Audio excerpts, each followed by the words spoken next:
किताब पढ़ना आसान है, डिग्री प्राप्त करना आसान है, लेकिन मनुष्य के मन को पढ़ करके डिग्री ये प्राप्त करना बहुत कठिन है। और जो मनुष्य का मन नहीं पढ़ पाता है वो जिंदगी में कभी सफल नहीं होता है, सफल नहीं होता। आज अपनी स्त्री के मन को भी पढ़िए, अपने बच्चों के मन को पढ़िए, अपने माता पिता के मन को पढ़िए, दादा दादी के मन को पढ़िए, ग्रामवासियों के मन को पढ़िए। हवाएं किधर बह रही इसको भी पढ़िए, चुनाव की लहर किधर चल रही इसको भी पढ़िए।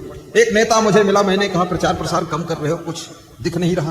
बोले हारना सुनिश्चित है, हवाओं को समझ चुका हूं, तो पैसा बिगाड़ने से कोई मतलब नहीं, आराम से कर लो। जहां 50 लाख खर्च करता था बस 5 लाख में हारना सुनिश्चित। क्यों? बोले हवाएं चल रही। क्यों? बोले आंधी आई। क्यों? बोले तूफान है, उड़ जाएंगे सब। कौन तूफान? बोले मोदी की आंधी में सब उड़ेंगे। जनता का मन खतरनाक हो चुका। ये आज के 10 साल पहले की बात कह रहा हूं। लहर आ गई थी, अब उतनी लहर नहीं है, थोड़ा ठंडी हो गई। अब आराम से हवा चलती है, अब दूसरों की भी हवाएं चलती है, क्योंकि सब दिन होत न एक समान। धीरे धीरे दूसरों का भी जमाना आता है। तो याद रखना, हवाओं को भी पढ़ो, लोगों का रुख पढ़ो, लोगों का मुख पढ़ो, लोगों का दुख पढ़ो, लोगों का सुख पढ़ो। किसके मन में क्या चल रहा है इसको भी पढ़ने की कोशिश करो। परिवार के सदस्यों को रीडिंग करो, अपनी बेटियों को पढ़ो। कितने माँ बाप कहते हैं अरे मेरी बेटी बहुत अच्छी थी, हम तो जान ही नहीं पाए, वो भाग गई किसी लड़के के साथ। तुम पढ़ ही नहीं पाए, तुम्हारी बेटी अच्छी थी, उसको रीडिंग करो। बेटी जब ओंठ में लाल रंग लगाने लग जाए कुंवारेपन में, तो समझ लो खतरे की घंटी वो तुमको सुना रही है कि लाल रंग लग गया है। लाल के बाद अब काला आने वाला है। ओंठ में लाल रंग, गाल में लाल रंग, बाल में रंग। बेटियां जब फैशन के सड़क पर उतर जाएं, तो माँ बाप को चिंता करके शीघ्र शादी का प्रबंध करना चाहिए। ये फैशन फालतू नहीं होता है, ये फैशन सूचना देता है कि इस व्यक्ति को जरूरत क्या है। याद रखना, ये संदेश है, मैसेज है आपके लिए। आप ना समझो तो खतरा होगा। लड़का अगर तुम्हारा फैशन करने लगा, एक गांव का सरपंच मिला, बोला कि छोटे लड़के का विवाह कर दिया। तुमने कहा क्यों? इससे 2 और बड़े हो बच गए। तुमने कहा क्यों? लाइन तोड़ा। बोले लाइन इसको ज्यादा जरूरत थी, गांव में घूमने लगा था, चक्कर काटता था, हिप्पी कट बाल रखता था। ये 2 इससे बड़े वाले शांत थे, इनका 2 साल रुक जाए विवाह तो ठीक, पर इसका बहुत खतरा था, अगर रुके तो ये फिर किसी के साथ चला जाता, इज्जत चली जाती घर से। तुमने कहा बड़े होशियार हो। बोले होशियार बनना पड़ता है, इसलिए अपनी बेटी और बेटा के मन को भी पढ़िए। चुनाव लड़ना है, थोड़ा जनता के मन को पढ़ो, रीडिंग करो, फिर टिकट पिकट लो। ऐसे नहीं कि कूद गए ले लिया टिकट। मैंने पता लगा एक सज्जन को कि वो सज्जन कहाँ है, तो बोले वो परदेश कमाने चले गए। तो हुआ क्या? बोले जमीन बेचकर चुनाव लड़े, बुरी तरह हार गए, कुछ बचा ही नहीं, तो नौकरी कमाने गए। चुनाव लड़ना सबके लिए जरूरी नहीं है। याद रखना, राजनीति का पथ भी आसान नहीं है। राजनीति के मार्ग पर बहुत खिलाड़ी ही सफल होते हैं, अन्यथा राजनीति की राह पर बहुत से लोग दुर्घटनाग्रस्त होकर के पूरा चरमरा कर चटनी हो जाते हैं। इसलिए पॉलिटिक्स में कृपया सोच समझ कर कदम रखना, क्योंकि जो हाथ में है वो भी साथ चला जाएगा। और सबसे पहले अगर सफल होना चाहते हो, आत्मज्ञान प्राप्त करो। आत्मज्ञान यदि हो गया कि मैं अमर आत्मा हूं, अविनाशी हूं, शाश्वत हूं, अखंड हूं, सुख दुख से परे हूं, तो याद रखना हार भी तुमको घायल नहीं कर पाएगी और जीत तुमको अहंकार से भर नहीं पाएगी। फिर तुम मस्त हो। तालियां ऐसी बज रही हैं जैसे लगता है लोग अधमरे बैठे हैं। क्या लोग हैं, मजेदार है। घर का दुख लेकर भी यही बैठे हैं सब। अपने मार्केट में बिजनेस में नुकसान हुआ वो भी यही खोपड़ी लाद कर बैठे। किसी का गेहूं बरसात में गिर गया है, वही टेंशन है। अरे भैया गुरु तो हंस रहा, अपन तो फंस रहे। ये सारी टेंशन हटा करके जोरदार गड़गड़ाहट के साथ ताली बजाना चाहिए। जो हुआ सो हुआ, अब तो अच्छा रहना चाहिए। अब लगा कि तुम जिंदा ही हो। अभी तक लग रहा था मुर्दों को प्रवचन सुना रहा, साधु ये मुर्दों का गाँव। ऐसे ऐसे बजाया करते हैं।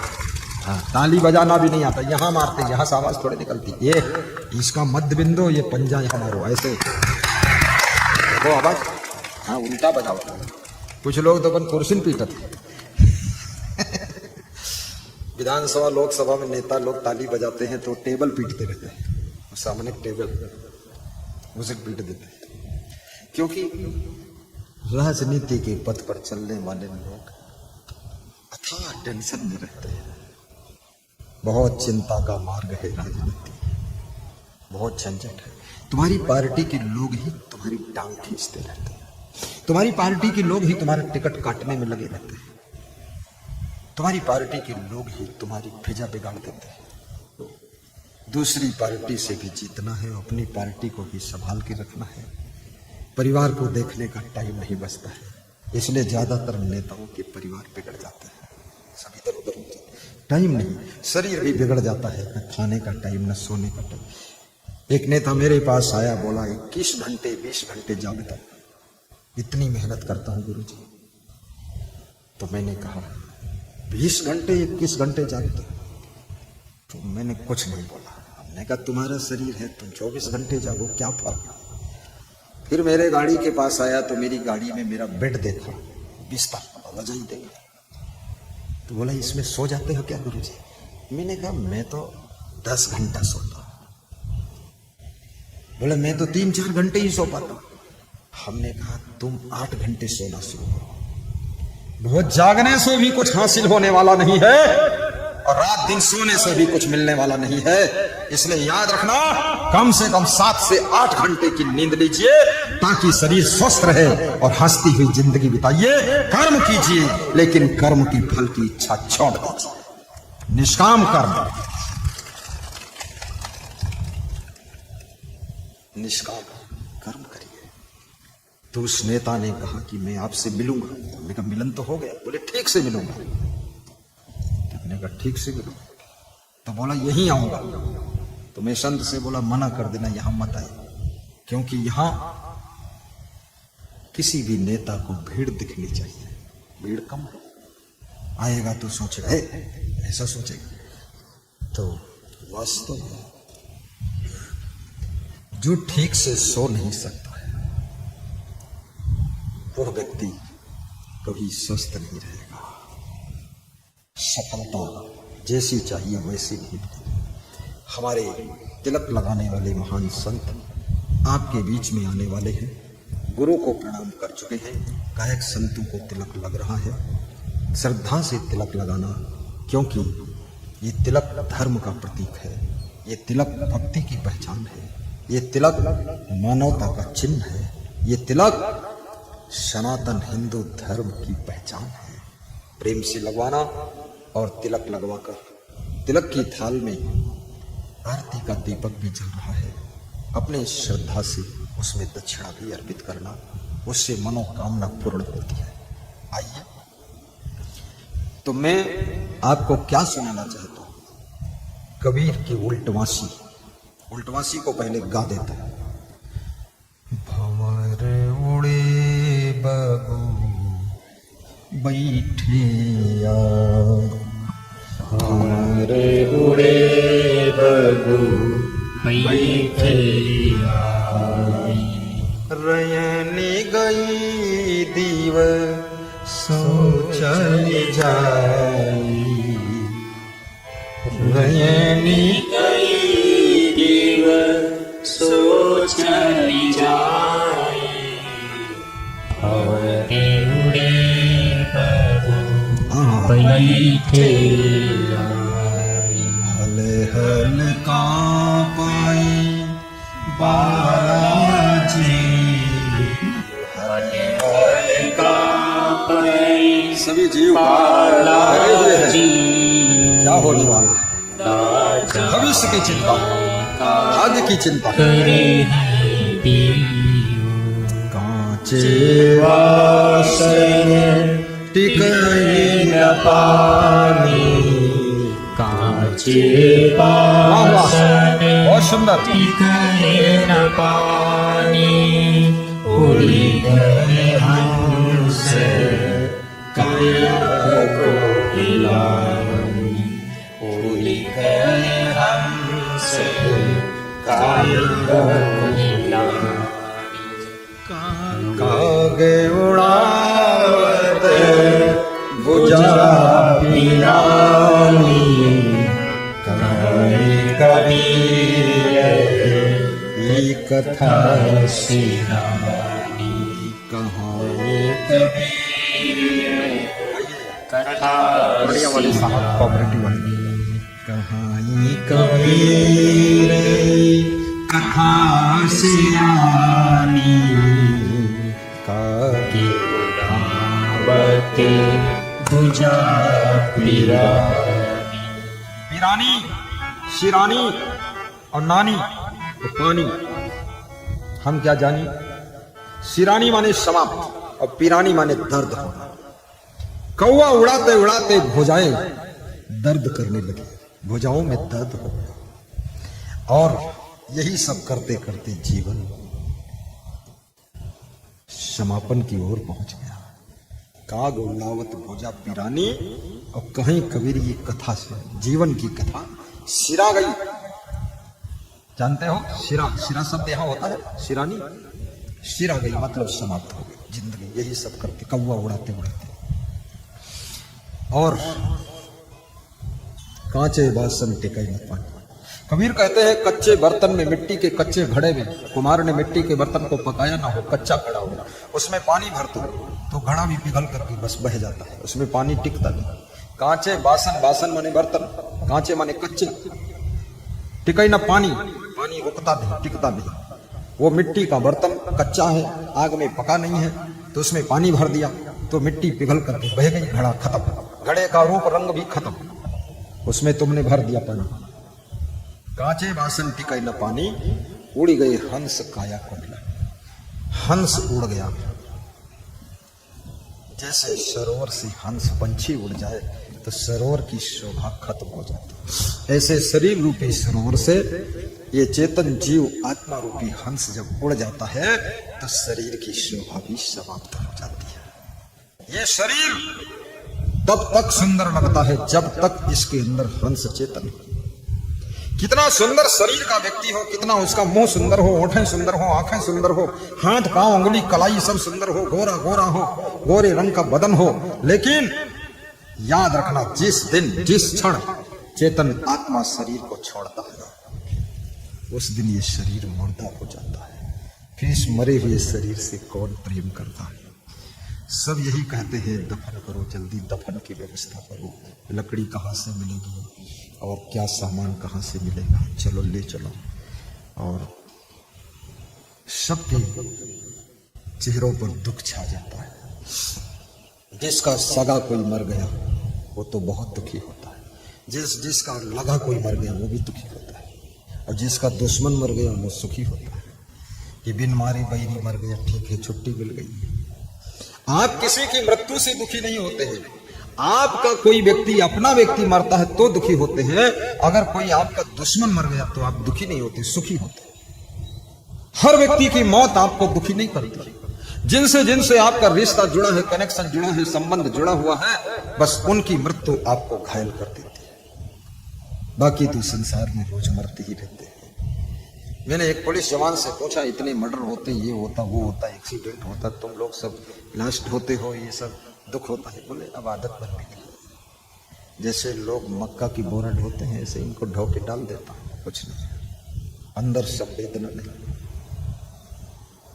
इसलिए मैं निवेदन करूंगा कि आप शरीर नहीं हो, आप शरीर के भीतर छुपे हुए परम तत्व, अविनाशी तत्व, आप आत्मा रूपी परमात्मा। ये आत्मा परमात्मा तक की यात्रा करने की सामर्थ्य मनुष्य शरीर में रखती है।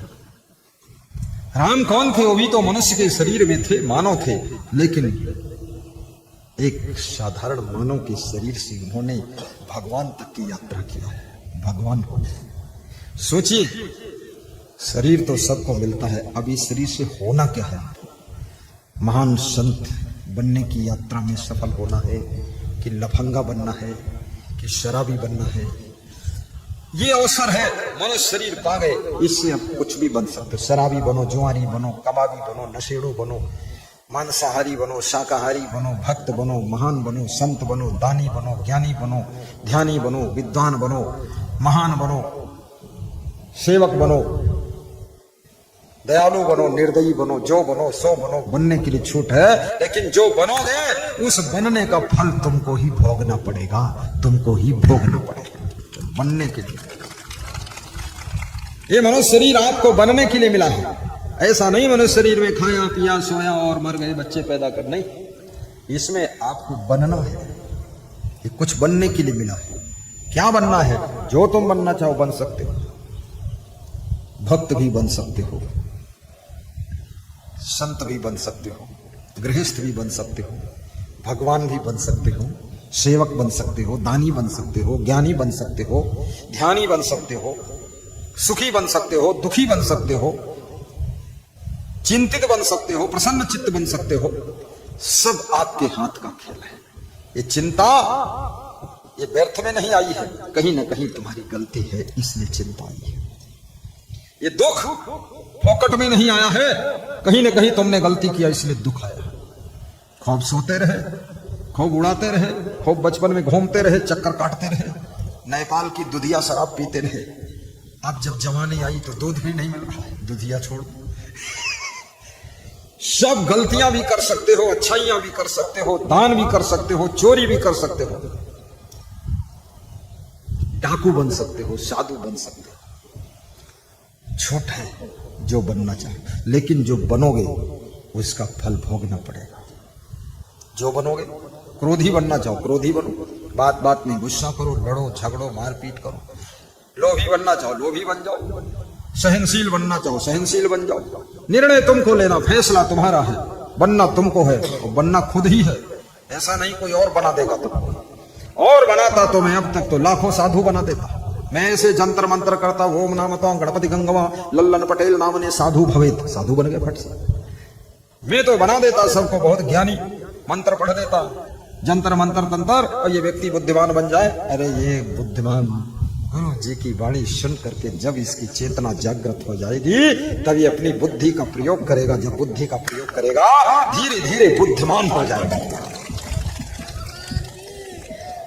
व्यापारी बनो, कर्मचारी बनो, अधिकारी बनो, डीएम बनो, डॉक्टर बनो, इंजीनियर बनो, राजनेता बनो, प्रधानमंत्री बनो, मंत्री बनो, मुख्यमंत्री बनो, विधायक बनो, सरपंच बनो, कुछ बनो, जो बनो सो बनो, गुरु के शिष्य बनो। सब बनने के लिए स्वतंत्रता है। ब्रह्मचारी बनो या व्यभिचारी बनो, व्यभिचारी भी बन गए बहुत लोग, कोई थोड़े बना दिया, स्वयं लग रहा है। ब्रह्मचारी भी बन गए लोग, चमकता है जीवन उनका, मुखमंडल चमक रहा है, कमंडल चमक रहा है। ब्रह्मचारी सती साध्वी बनो, वेश्या बनो, आलसी बनो, परिश्रमी बनो, जो भी बनना चाहो बनो। बनने के लिए स्वतंत्रता है, लेकिन याद रखना बनने से पहले सोच लो अंजाम क्या होगा। और अच्छा बनोगे तो अच्छा होगा, बुरा बनोगे तो बुरा ही परिणाम होगा, बुरा ही परिणाम होगा। इसलिए व्यासवादी निवेदन करती है, बनो सबसे पहले मनुष्य का चोला मिले है, इंसान बनो। इंसान ही नहीं बन पाए तो जो कुछ बनोगे सबको परेशान ही करोगे। डॉक्टर भी बन गए तो मरीजों को लूटोगे खूब, जो बीमारी नहीं झूठ बता दोगे, बोलोगे अंदर से फाड़ फोड़ के, एक पथरी निकली है 10 पथरी दिखा दोगे, वहीं पथरी रख के रखोगे डिबिया में दिखा दोगे। बेचारे घर के लोग बाहर बैठे, कमरे के बाहर, ऑपरेशन रूम के बाहर, अब चाहे 10 पथरी दिखाओ चाहे 50 पथरी दिखाओ, क्योंकि तुम्हारे खुद ही मन ही पथरी पैदा हो गई। अगर इंसान बनने के बाद जो कुछ तुम बनोगे तो तुम्हारे बनने से दुनिया परेशान नहीं होगी, ना फैमिली परेशान होगी, ना तुम परेशान होगे, बल्कि ये दुनिया तुम्हारे एहसान को मानेगी कि आदमी महान है, ये डॉक्टर नहीं है, ये तो दूसरा भगवान है। लोग तुम्हें नमन वंदन करेंगे। पुलिस में नौकरी करोगे, अगर पहले इंसान नहीं बने, संस्कार नहीं है, तो पुलिस में भी लुटाई शुरू। बस जो मिल गई मोटरसाइकिल रोको को, हाँ तुम्हारे मोटरसाइकिल में ये डिपर कमजोर है और ये हेलमेट कहाँ है, तो उसने दे दिया 200 रुपये। बोले ठीक है चलिए 200 रुपये ही हेलमेट। अरे बेईमानो, लुटेरो। अब वो जिसने 200 दिया है वो भी सोचता, उसके मन में क्या श्रद्धा बनेगी सोचिए। वो समझ गया अरे भाई हेलमेट नहीं है, डिपर सही नहीं है, ये सही नहीं, वो सही नहीं, तो आप दंड दो, सजा दो, ठीक है, लेकिन 200 रुपये दे दिए तो सब ठीक है और 200 न दे तो सब गड़बड़ है। तो ये लुटेरा बेईमान आदमी। तो इंसान बन करके अगर तुम आगे कुछ भी बनोगे तो तुम्हारा बनना देश के लिए, राष्ट्र के लिए, गांव के लिए, फैमिली के लिए सुखदायी होगा, आनंददायी होगा। इसलिए पहले इंसान बनना। हमारे संत जी भजन गाते हैं कि संकल्प हो हमारा इंसान हम बनेंगे। देखिए कैसा संकल्प लिया है, इंसान हम बनेंगे। तो इंसान बनने के बाद साधु बनेंगे, और इंसान दिल नहीं हो साधु बन गए, कपड़ा साधु को पहन लिया, साहिब बंदगी हो गई। लेकिन जब इंसानियत ही नहीं है तो ये साधु क्या करेगा? ये ठीक ठाक साधु बन ही नहीं पाएगा। ये तो गुरु का सामान भी चुरा लेगा और ये तो भगत के घर में चोरी कर लेगा। ये चोट्टा है, इंसानियत नहीं इसके अंदर। पहले इंसान बनो।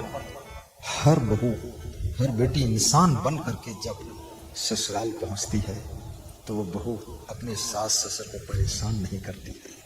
पहले इंसानियत आना चाहिए। संकल्प हो हमारा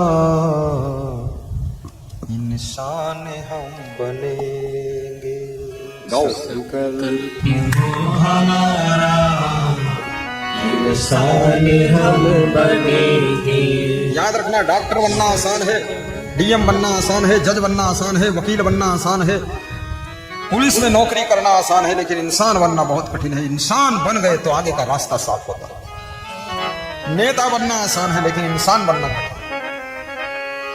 और इंसान बन गए तो कभी तुम खुद भी परेशान नहीं रहोगे, हैरान नहीं रहोगे, दुखी नहीं रहोगे, क्योंकि इंसान के अंदर जो इंसानियत है, इंसानियत के गर्भ से सुख शांति का जन्म होता है, यश मिलता है, कीर्ति मिलती है। कोई हिंदू बना, कोई मुसलमान बना, कोई सिख बना, कोई ईसाई बना, कोई जैन बना, कोई यहूदी बना, इंसान कौन बना? मुसलमान इंसान बनने के लिए कोशिश नहीं कर रहा है, वो इस कोशिश में है, वो हिंदुओं को कहता है ये काफिर है, काफिर है, और काफिर को मार डालो, काफिर को मार डालो। ये इंसानियत है, मार डालो, काफिर को मार डालो। फिर तुम कहोगे काफिर को मार डालो, तो दूसरा पक्ष कहता है अरे ये विधर्मी है, अधर्मी, इसको मार डालो। तो यहां सब मर जाओगे तो कौन रहेगा धरती पर? मूर्ख। क्यों मार डालो? जो तुम्हारे जैसा दाढ़ी बढ़ा ले, ये कर ले, वो कर ले, वो शुद्ध हो गया, और जो अपने तरीके से है वो काफिर हो गया। क्या बात करते हो?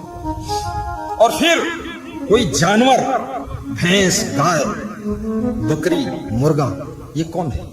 हिंदू है कि मुसलमान है? सिख है कि ईसाई है? अरे उसका दूध क्यों पीता है भैंस का? वो तो मुसलमान है ही नहीं, हिंदू भी नहीं। उसको द्वार पर क्यों बांधा है भैंस को? तेरी भैंस क्या है ये बता। लिए घूमता बकवास फालतू, झगड़ा मचा के रखा है बांग्लादेश में। क्या नाम है? बांग्लादेश नाम है। और झगड़ा मचा के रखा है गाजा पट्टी में, झगड़ा बचा के रखा है सब झंझट इजराइल। क्योंकि एक पक्ष जब झगड़ा करने के लिए तैयार होता है, दूसरा पक्ष भले भगवान राम हो, उसको भी धनुष बाण उठाना पड़ जाता है, क्योंकि अपनी जिंदगी की रक्षा करना पड़ता है। कितना गलत बात है। सब क्यों बनेंगे मुसलमान भाई? सब लोग क्यों बनेंगे हिंदू? सब क्यों बनेंगे सिख, ईसाई, जैन, यहूदी, पारसी? क्या जरूरत है? मुसलमान भी लड़ रहा है, वो कहता है ये शिया मैं सुन्नी, सुन्नी शिया मुसलमान को मार रहा, शिया सुन्नी को मार रहा। कमाल कर दिया। पठान मोटान को मार रहा, मोटान छोटान को मार रहा। दुनिया भर का बवाल बना रखा है। ये धर्म ग्रंथ आपस में लड़ने की प्रेरणा अगर देते हैं तो ऐसे धर्म ग्रंथों को गंगा में प्रवाहित कर देना चाहिए। जो धर्म ग्रंथ आपस में प्रेम से रहने की सीख दें, उन धर्म ग्रंथ को मस्तक पर लाद कर चलना चाहिए, उनको नमन वंदन करना चाहिए। बोलिए सदगुरु भगवान की जय। लोग कहते हैं हमारे ग्रंथ में ऐसा नहीं लिखा, नहीं लिखा तो लो मैं लिख दूंगा, उसमें क्या बात है? लिख दो। बोले हमारे ग्रंथ में वैसा लिखा, वैसा लिखा, पन्ने को फाड़ के फेंक दो, दूसरा जो नया छपे उसमें सुधार कर दो। ऐसा नहीं लिखा, वैसा नहीं लिखा, फालतू लिखा। क्यों लिखा, कौन लिखा, क्यों लिखा, क्यों फालतू बात लिखा? आपके पूर्वज बैलों से खेती करते थे, आप ट्रैक्टर से खेती कर रहे हैं। आपके पूर्वज पैदल चलते थे, साइकिल से चलते थे, आप कार और मोटरसाइकिल से चलते हैं। आपने कहां अपने पूर्वजों की धारा को पकड़ा है, अपना एक नया रास्ता निकाला है। इसलिए लिखा हो या न लिखा हो, किस ग्रंथ में लिखा है, किस धर्मशास्त्र में लिखा कि मोबाइल से बात करो? क्यों बात करते सब लोग, क्यों बात करते हो? चलो हटाओ मोबाइल, खत्म करो यहां से। किस में लिखा है कार से चलना? क्यों चलते हो? चलो हटो, निकलो। अरे बेईमानो, झूठी बात। कहां ग्रंथ में लिखा व्यभिचार करो? क्यों करते हो? किस ग्रंथ में लिखा डकैती डालो? क्यों डालते हो? ग्रंथ का लिखा मानते हो तो? अब ग्रंथ लिखने वाले ने कोई ठेका नहीं लिखा कि सब कुछ लिख दे। याद रखना, ग्रंथ लिखने वाला भी तुम्हारे जैसा ही कोई महान इंसान होगा। उसको जितना समझ में आया उतना लिख दिया, और जो नहीं उसको ज्ञान आया वो नहीं लिखा, और जो नहीं लिखा उसको खुद लिख लो, और जो लिखा फालतू है उसको काट के खत्म कर दो। ग्रंथों में भी संशोधन होना चाहिए, और जो नहीं लिखा है वो नया ग्रंथ लिख करके परिभाषा में जोड़ देना चाहिए। फालतू बकवास। और रामायण पर भी लड़ाई चलती है। इसमें लिखा है वो पूजी विप्र सकल गुणहीना, शूद्र न पूजी गुण ज्ञान प्रवीण। मैं कहता हूं इस चौपाई पे झगड़ा मत करो, अगला छपवाओ, इसको निकालता, हटाओ, झंझट खत्म। क्या फायदा बकवास करने से? फिर एक चौपाई लिखा है, ये सब ताड़न के अधिकारी, ढोल गवार शूद्र पशु नारी। उसमें स्त्रियां भी नाराज होती, मैं नारी हूं, मुझको ताड़ना मिलेगा। पशु भी नाराज है कि हमको ताड़ना बता रहे हैं, और ढोल बहुत नाराज है कि हमको इतना पीटोगे, ताड़ना दोगे, फूट जाऊंगी। और गंवार आदमी नाराज है कि तुम हमको मारोगे, हम तुमको पहले मार देंगे। अरे इस चौपाई को चुपके से निकाल दो। हर धर्म के अंदर इतने बुद्धिमान लोग होना चाहिए, और उसका नाम ही रख दो रामायण सार। सार का मतलब जो असार था निकाल दिया, ये सार है। बस बीजक सार लिख दो, झगड़ा घर खत्म करो। खोद खोद ताल बनावत पुरानी बातें। विवाद वाले प्रसंगों को खत्म करने की आवश्यकता है। जहां से संवाद शुरू होता है ऐसे प्रसंग हमको प्रारंभ करना चाहिए। जहां पर मिलन बिंदु हो, आपस में प्रेम बढ़े, सब लोग जुड़ करके रहें, एक दूसरे को सहयोग करके रहें, ऐसी ज्ञान की बातों को उसमें प्रवेश कर देना है। और जो फालतू बातें उनको निकाल कर बाहर कर देना। बहुत बड़ा तर्क वितर्क चलता रहता लोगों का, ये क्यों लिखा, वो क्यों लिखा। मैं तो चुपके से निकाल दूंगा। चुपके से करूंगा। तुम्हारे घर में अगर कोई गलत चीज बनी है, 10 लोग कह रहे हैं ये ठीक नहीं, ये ठीक नहीं, अरे उसको चेंज कर दो, फालतू प्रपंच में पड़े। जिद्दी नहीं बनना चाहिए, ना हठी बनना चाहिए। तो आइए और गाइए। क्या गाना है?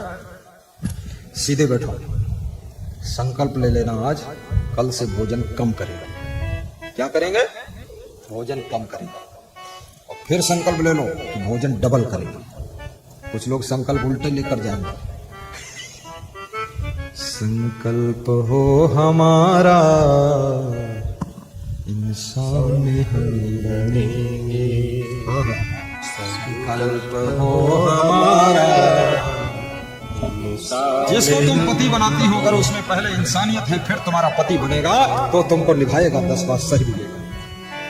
जिसको तुम पत्नी चुनते हो, अगर उस स्त्री के अंदर, लड़की के अंदर इंसानियत है, तो पति की 10 बातों की गम खा करके भी पति के 35 टुकड़े नहीं करेगी, पति को मारेगी नहीं, ड्रम में नहीं भरेगी, पति की जिंदगी बच जाएगी। ये इंसानियत नहीं है। लोगों कहते हैं लव मैरिज हो, अरे लव मैरिज की गम मैरिज है।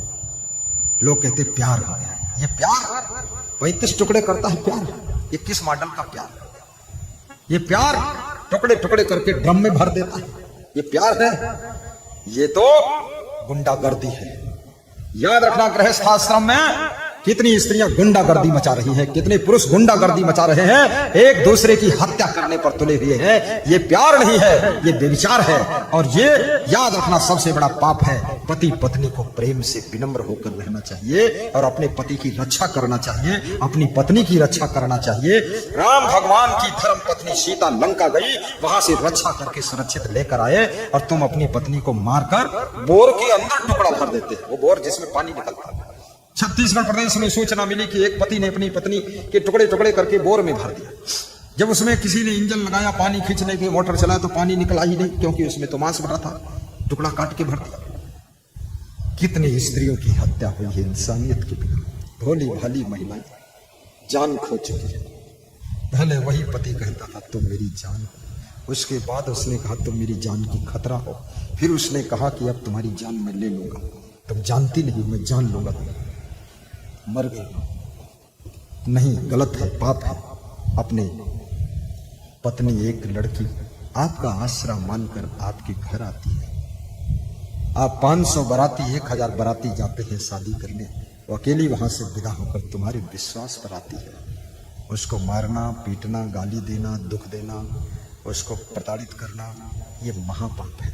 याद रखना, अगर पति पत्नी प्रेम से न जी सके, आपस में भाई भाई प्रेम से न रह सके, तो आपके लिए धरती पर कहीं स्वर्ग नहीं है। तुम जहां रहोगे वहीं आपका नर्क रहेगा। थोड़ा गम खाना भी सीखो, अपने बूढ़े सास ससुर को भी निभाना सीखो, प्रेम की धारा बहाना सीखो। बूढ़े सास ससुर भी आस लेकर के बैठे हैं, बहू रानी आएगी तो हमको बड़ा सुख मिलेगा, गरम गरम रोटी खाने को मिलेगी। और बहू रानी ऐसी है कि गरम गरम गालियां खाने को मिल रही, रोटी तो अलग ही चली गई है, धोती ढूंढने नहीं मिल रही। ऐसी बहू रानी नहीं बनना है। गुस्सा गुस्सा खत्म कर दे बहुरिया, ये क्रोध को खत्म कर दे। रोज रोज अपने माँ बाप को फोन मत लगा बहुरिया, हेलो हेलो मत कर। तेरी माँ बाप कोई बहुत बुद्धिमान नहीं है, तू अपनी ससुराल को स्वयं संभाल। मैं तो साधु बना, कभी घर पे फोन ही नहीं लगाया बाबा को कि मम्मी सवेरे उठ के स्नान करना पड़ता है, बड़ी ठंड लगती, साधु बने हैं।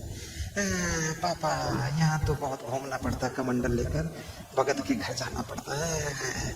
गधा कहीं का साधु बनता है। अरे मम्मी पापा को टेंशन देती हो, ये साधु बन करके मम्मी पापा को टेंशन में डालता है। ऐसी मेहनत करो, ऐसे ढंग से जियो, हंसती हुई जिंदगी हो, माँ बाप भी देखें तो उनके दिल की टेंशन खत्म हो जाए कि मेरा बेटा मेरी बेटी अब आनंद में करे। रोज बताती है घर में फोन करें, मम्मी सिर दर्द है, मम्मी थोड़ा कमर में भी दर्द है, मम्मी बालों में भी दर्द है। भट बालों में दर्द है बुद्धू कहीं की। अरे खोपड़ी है तो दर्द भी होगी, पैर है तो कभी दर्द भी होंगे। साधु बना बोलता है, यहाँ तो कभी नाश्ता नहीं मिलता है, मेरा मन नहीं लगता है। तो आ जाओ बेटा आ जाओ, यहाँ तुम्हारे लिए एक बिल्ली है, उसके साथ शादी कर दूंगी, तो बिलौटा ही है। अरे हंसा भी करो जोर से, तुम कहाँ फंसे हो जो हंसते नहीं। हाँ, साधुओं को भी बहुत सावधान। मैं तो साधु बना मेहनत करके, भाई हमारा तो गुरु की शरण में आए हैं, वहां जो है संतोष करेंगे और मेहनत करेंगे, अच्छा बनाएंगे। वहां माँ बाप को क्या फोन करना है, माँ बाप कोई इंजीनियर है जो वहां सुधार देगा, अगर अपना घर तो सुधार नहीं पाए, हमारा क्या सुधारेगा। इसलिए याद रखना, ससुराल को स्वयं संभालो, और संत बनो तो अपने गुरुद्वारा को संभालो, सर्विस करो तो अपने कार्यालय ऑफिस को संभालो, राजनीति करो तो अपनी फील्ड को संभालो, पार्टी को संभालो। हर समय पे करते रहते, ये पे क्या होता है।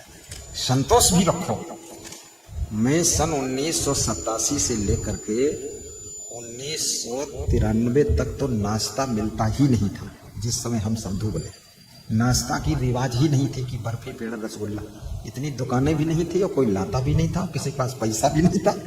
चना चबेना भी मिल जाए वो भी बहुत मुश्किल था। गुड़ का राब होती पतली पतली जो गुड़ की राब, उसी का शरबत घोल के काला काला शरबत मिलता था, ऐसा प्रेम से पी लेते थे, बस ठीक है। कभी साल में एक आधे बार वही शरबत में दही कोई डाल देता था तो मिल जाता था, और बाकी कुछ नहीं। हंसते रहते थे, बढ़िया जिंदगी थी। अब तो बहुत कुछ अच्छा मिलता है, लेकिन जिसके मन में संतोष नहीं, विवेक नहीं, याद रखना वो व्यक्ति कभी न साधु लाइन में सुखी रहेगा, ना ससुराल में सुखी रहेगा, ना तो बहू के साथ सुखी रहेगा। बहू से सुख पाने की आशा छोड़ दीजिए। एक निवेदन है, हर सास ससुर को ये बात गांठ में बांध लो कि हमको बहू सुख देगी, इस आशा को विदा कर दीजिए। बस ये सोच लो बहू आएगी तो दुख ना दे, यही बहुत। उससे सुख क्यों चाहते हो? तुम इतने गुलाम क्यों बने? अपना सुख स्वयं पैदा करो। बहू के लफड़े में क्यों फंसे कि बहू सुख देगी? अरे वो क्या सुख देगी, वो तो इसलिए आ रही है कि ससुराल में मुझे सुख मिलेगा। वो सोच के आ रही कि सासू मुझे सुख देगी, ससुर सुख देगा, पति सुख देगा, देवर सुख देगा, जेठानी देवरानी गोतनी गोतना सब सुख देगा। वो ये सोच के आ रही, वो खुद ही सुख लेने वाली, और तुम बैठे हो सुख के भूखे है। बहू आएगी तो हमको सुख देगी। सब उल्टा काम है।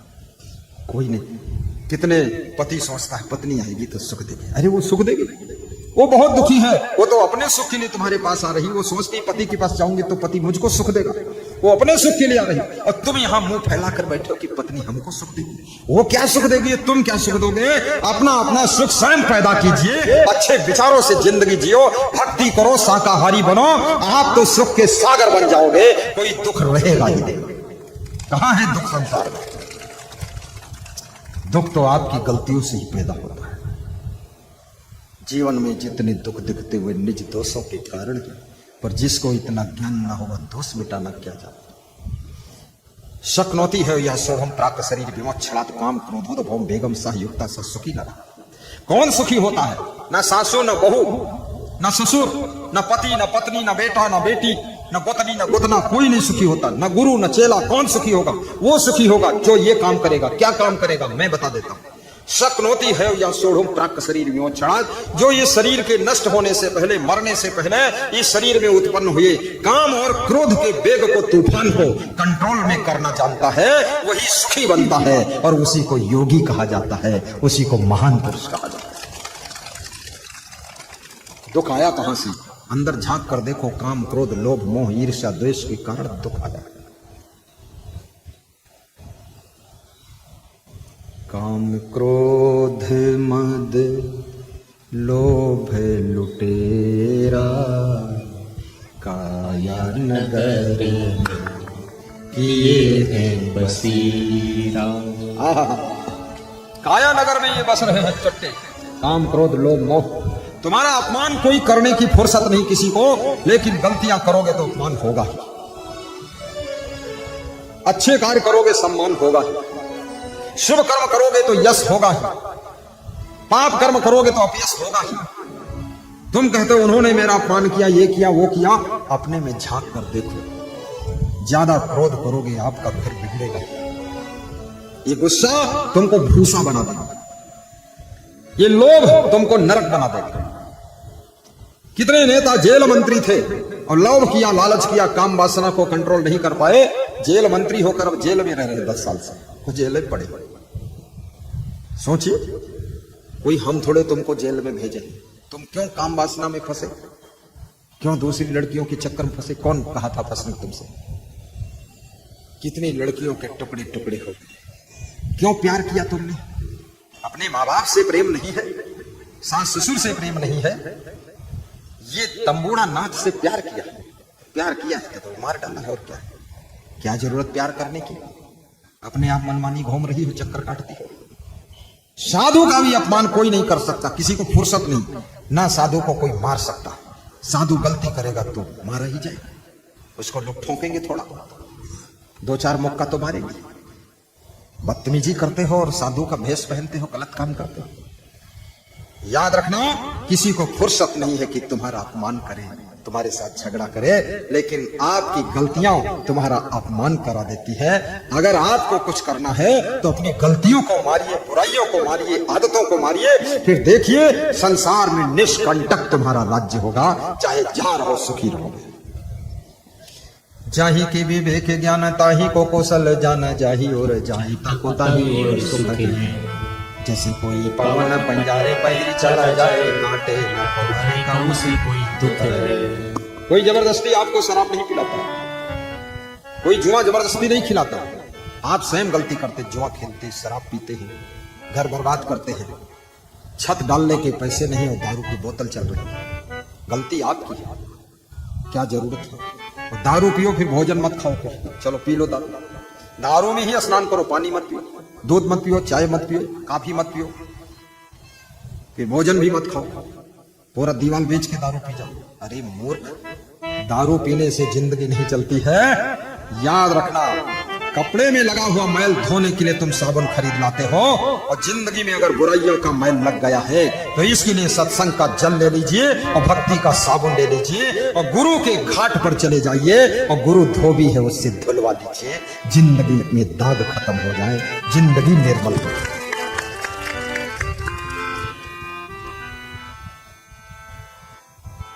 कांचे बासन टिकई न पानी, उड़ गए हंस का रानी। कच्चे बर्तन में पानी नहीं होता। हंस चेतन अगर शरीर से निकल गए तो ये काया कुंभला जाती है, ये शरीर मुरझा जाता है, ये शरीर का चेहरा देखने योग्य नहीं रह जाता। जिस तुम्हारे चेहरे को लोग कहते थे बहुत सुंदर चेहरा है, आपकी दाढ़ी बहुत सुंदर है, आपके बाल बड़े सुंदर हैं, आपके गाल बड़े सुंदर हैं, अरे ओंठे कैसी हैं, बड़ी सुंदर है, लाल मिर्चा जैसी है, लेकिन वही शरीर लोग देखकर भयभीत होते हैं। मरा हुआ शरीर, लाश को देखकर डर लगता है, भयानक लगता है। ये कौन है? भूत चुड़ैल पूत पड़ा हुआ है। सब मुंह ढांक देते, शरीर ढांक देते हैं। 2 दिन में बदबू आने लगती है, शरीर सब सड़ने लग जाता है। याद रखना, इस शरीर के सौंदर्य का अगर कोई तत्व है तो आत्म तत्व है। आत्म तत्व जब तक शरीर में है तब तक शरीर जीवित है, और तब तक शरीर सुंदर है, और तब तक शरीर का सम्मान है। तो जिस तत्व की वजह से शरीर जीवित रहता है, शरीर का सम्मान होता है, शरीर का आदर होता है, उस तत्व को जो पहचान लेता है, याद रखना, उसे आत्मज्ञान कहा जाता है। और आत्मज्ञान हो गया तो ये दुनिया में भटकना बंद हो जाता है, दुनिया में भटकना बंद हो जाता है। आत्मज्ञान, कबीर साहब कहते हैं ना, आत्मज्ञान बिना नर भटके।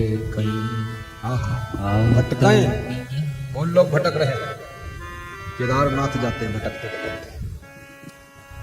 नाम है रामनाथ, पहुंचे केदारनाथ, वहां गाड़ी लुढ़क गई, हो गई मृत्युनाथ। केदारनाथ कहीं भी कुछ रखा नहीं, तेरे ही अंतस्थल में, तेरे भीतर मेरे भीतर उसकी ही तो छाया है। साधना करो, भक्ति करो, सत्संग सुनो, तो बिशनपुर केदारनाथ से कम नहीं है। केदारनाथ में पहुंचकर भी पान तमाकू खाओ, वहां पहुंचकर दारू पियो, और केदारनाथ में पहुंच करके भी गलत काम करो, तो केदारनाथ क्या करेगा? अपने घर को केदारनाथ बनाइए, बैजनाथ बनाइए। जब खुद ही पागलनाथ बने हो तो ये रामेश्वरम नाथ क्या करे? खुद रावण नाथ बने हो, रामेश्वरम नाथ हम खड़े हैं और कहते हैं हे जय जय रामेश्वर भगवान, मेरा भी कर दो तुम कल्याण। तो रामेश्वर कहता है, अरे पापी रावण मेरे खड़ा है द्वार, मारूंगा धनुष पे चढ़ा के, बाण निकल जाएगा तेरा प्राण। मूर्ख यहाँ फालतू आया। कितने लोग मंदिर में भी तमाकू थूकते रहते। याद रखना, आचरण से बड़ा कोई भगवान नहीं, सदाचारी बनो। नियम संयम से बड़ा कोई देवता नहीं, नियम संयम का पालन करो, डिसिप्लिन रहना सीखो। साहिब बंदगी, कितना सुंदर भजन है। जिनको थकान आए, बैठना चाहे बैठ सकते हैं, और जिनको इच्छा हो खड़े रह सकते हैं। खड़े खड़े भी प्रवचन सुनना चाहिए। हाँ, बैठ सकते हैं, थोड़ा सा हिल डुल गए, तबीयत अच्छी हो गई आपकी। जिंदगी भर काम करते रह गए, जिंदगी भर काम करते रह गए, और बिशनपुर में गुरु जी आए, कुछ अनोखा ज्ञान देकर चले गए, और जिंदगी भर काम करते रहे।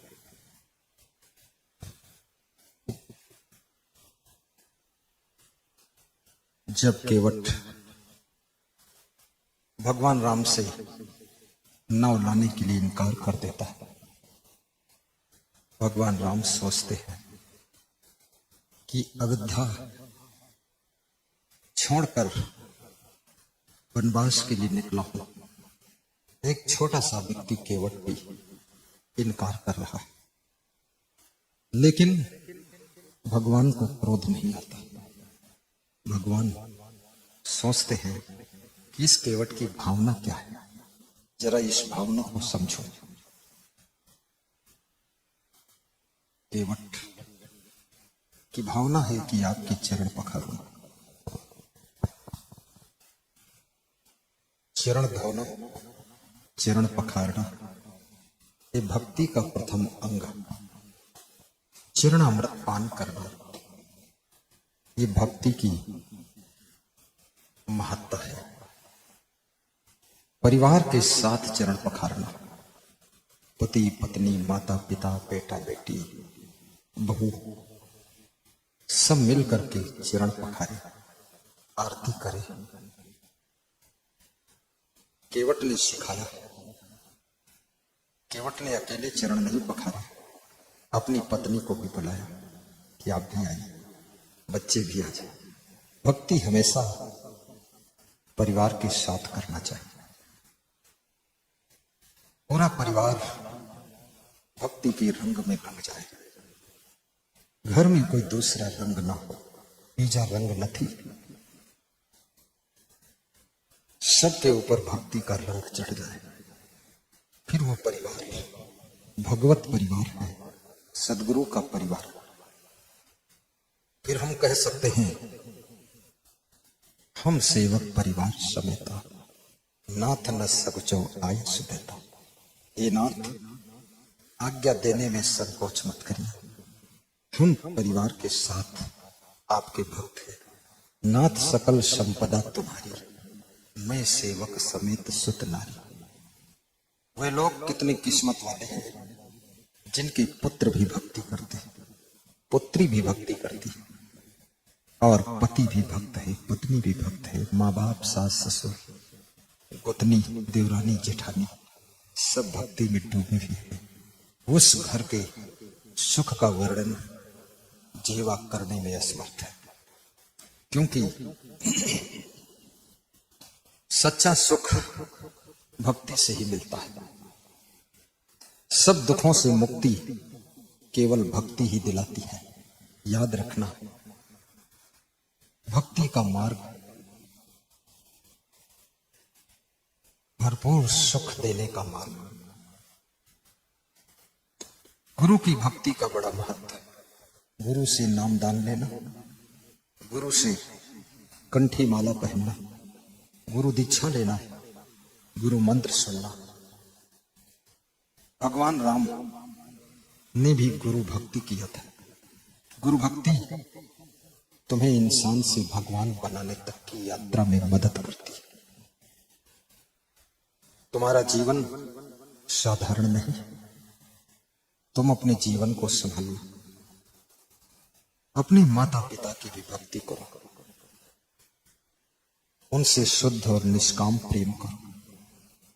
बूढ़े माँ बाप तुमसे अब कुछ नहीं चाहते, केवल प्रेम की आस रखते, प्रेम की प्यास रखते, और उनकी आत्मा तुम्हारे प्रेम का इंतजार करती है।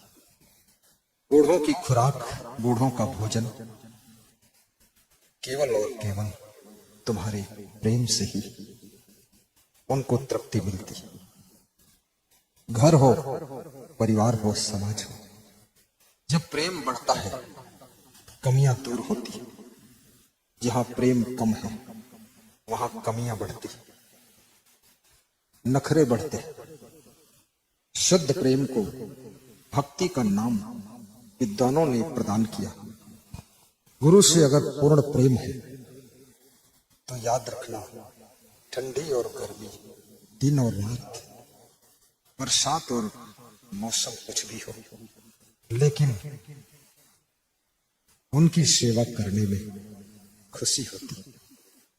शिष्यों से यदि गुरु को प्रेम है तो उनके लिए पूरे सिस्टम को मधुर मधुर संचालित करने में खुशी होती। जिनसे तुम्हारा प्रेम होता है उनकी व्यवस्था की जिम्मेदारियां तुमको फूल जैसी हल्की फुल्की खुशबूदार लगती। और जहां प्रेम नहीं होता है उनके लिए कुछ करना पड़ता है तो बड़ा भार लगता है। सुख चाहते हो प्रेम बढ़ाओ।